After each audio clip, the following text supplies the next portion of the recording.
back in Los Angeles about 3 years ago, I went to an all-girl comedy night. And I was sitting there laughing my ass off going, like, why aren't there, like, all-girl troops of comedy? There's Kings of Comedy, there's the Blue Collar Group.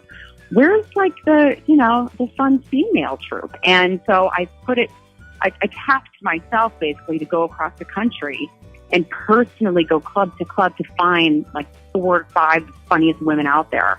And I put it under the brand Dirty, Sexy, Funny because I wanted guys to know that they can come to this show, too. It's just as funny for them as for women. And we've, had a special on Epics. We've been touring the country since February. It's, rolled out into the radio show and a possible TV show coming out. So these women are finally getting the platform that they deserve because it's really hard kind of boys group stand-up comedy. It's a really good time. I wanted to make it affordable for it's like a date night out or girls' night out because there isn't, much to do after, you're tired of going to the two clubs, Right. So I thought, why not make it this an affordable, fun date night and girls' night out so it doesn't break the bank? But without a doubt, we always kind of videotape people coming out and they're laughing, going like, that is one of the funniest nights of comedy ever. If it took me 3.5 years to create, I'm going to make sure you're going to get your money's worth. Jensomnia is a thing I created on Twitter. It's #Jensomnia. If you go on the Dirty, Sexy, Funny website, you can see a lot of the pictures there for Jensomnia, or my website, JennyMcCarthy.com. It was created out of me not being able to sleep at night. I have bad insomnia. So I knew that people kind of troll the internet and Twitter when they can't sleep. So I kind of formed this group. And what we do is I kind of task people to do the craziest thing and take pictures, and they all send them in. So it's like, shove yourself in your refrigerator and take a picture.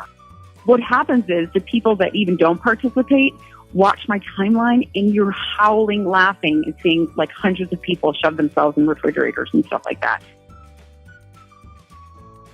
I feel like there needs to be a documentary on Blockheads. And if people don't know what that means, is the fans of the New Kids on the Block refer to themselves as Blockheads, and they're the strongest, most loyal fans out of any band or famous person I've ever seen. And not only that, they form communities where they help each other.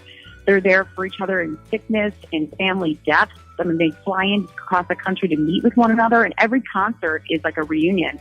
And they've really opened their arms to me and grateful and welcomed me in. I would love to take his last name. As soon as I get a day off, it's been a long time.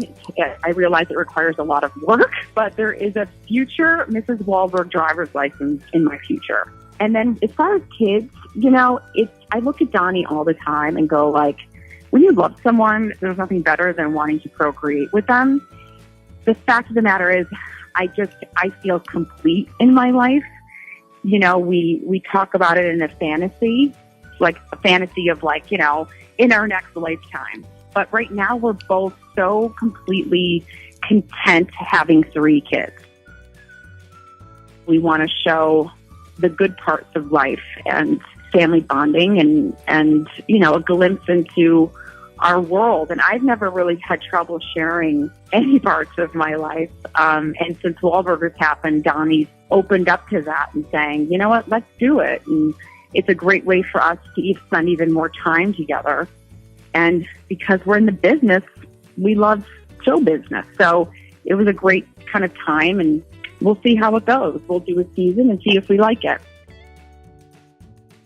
I get asked that almost daily on Twitter, like, please, please, please. And I've gone to my agencies a number of times saying, please let me do Single Out. Again, not necessarily to host, but I think there would be a really great special in divorced Singled Out, for our generation. I think our generation would appreciate it. But I do feel like MTV could use the new version. And if they let me produce it someday, I would be honored. But I am pushing for it.